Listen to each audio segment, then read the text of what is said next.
So NIU Toledo may be an underrated rivalry. Toledo Western Michigan may be an underrated rivalry as well. As we welcome back in Mike Robinson. You see him every week here on College Ball Weekly. He's the Rocket sideline reporter on the Toledo Rocket Radio Network. Mike Rob, thanks for coming in again. Thanks for having me, Mark. We'll get to NIU in a second. Let's go back to what happened last Saturday against Western Michigan, where the Broncos had control of that game.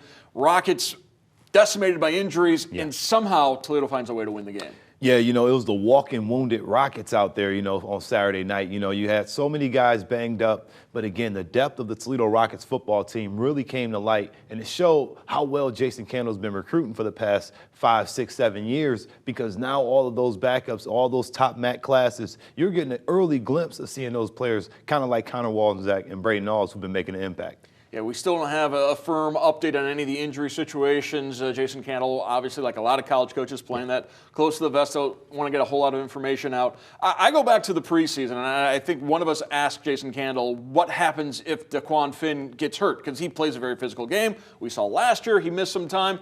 And Coach Candle didn't really miss a beat. He's like, we believe in Tucker Gleason, and you can understand why now. Yeah, Tucker Gleason's been the guy from last year to this year. One thing that I really like about Tucker is his confidence. He has supreme confidence in his aura on the sideline.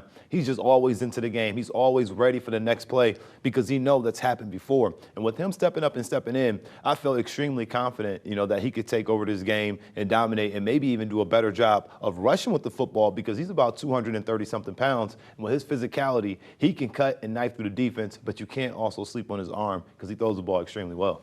Other side of the ball, a similar situation where there's been several injuries defensively.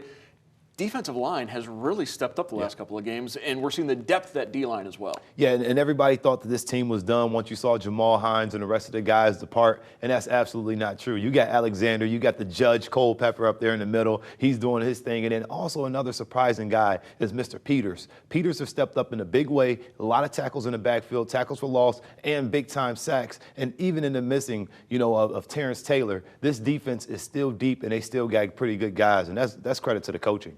Now, this 4-game homestand coming to an end on Saturday with Northern Illinois coming in. And the Huskies, a lot of the prognosticators thought they'd be the second-best team in the MAC West behind the Toledo Rockets. And certainly through 4 weeks of the season, we understand why UT was favored to repeat as MAC champions. But NIU, they won their first game against Boston College in overtime. But since then, 3 straight losses for the Huskies. Yeah, they're on the downfall right now, but that's going to change. Anytime that you play out-of-conference games, it's not that familiarity. It's still kind of a nice filling-out moment there, but these guys know the Rockets, so watching Northern Illinois and watching how they play football, having Rocky Lombardi, they didn't have him last year. He's back in the fold. Their ground attack is pretty well. They haven't got it going, but they may be taking some things from Western Michigan film, running straight at that defense because they had a lot of success, and that's something that the Rockets are going to have to prepare for. But more importantly, I think it's a big atmosphere for Toledo. It's homecoming. It's going to be a big crowd, and they're going to have to overcome that if you're Northern Illinois. And as much as we can talk about Coach Candle building the program,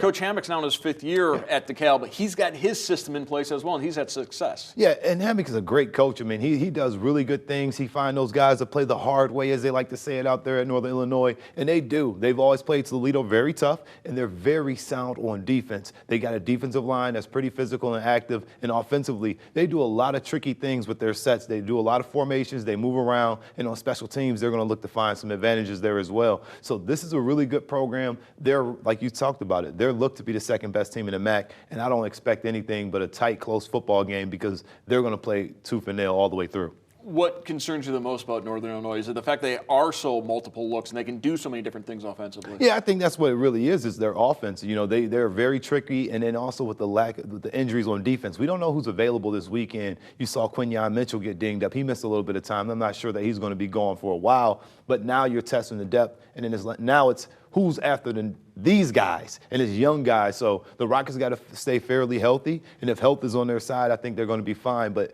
I think the formations, how they move, their alignment, and if they want to go with the jumbo sets and things like that, I believe that's where the Rockets may struggle a little bit trying to adjust because they've had hard times slowing down the run. But they bend, but not break. Yeah, Rockets bend but didn't break, getting their first MAC win of the season. This will be the first MAC game of the year for Northern Illinois. They had their 4 non-conference games to begin the season, so they'll have MAC the rest of the way. UT does have one more non-conference game lined up the week after this one. I want to thank our guest, Mike Robinson from the Rocket Radio Network. Mike Rob, thank you. Thanks for having me, Mark.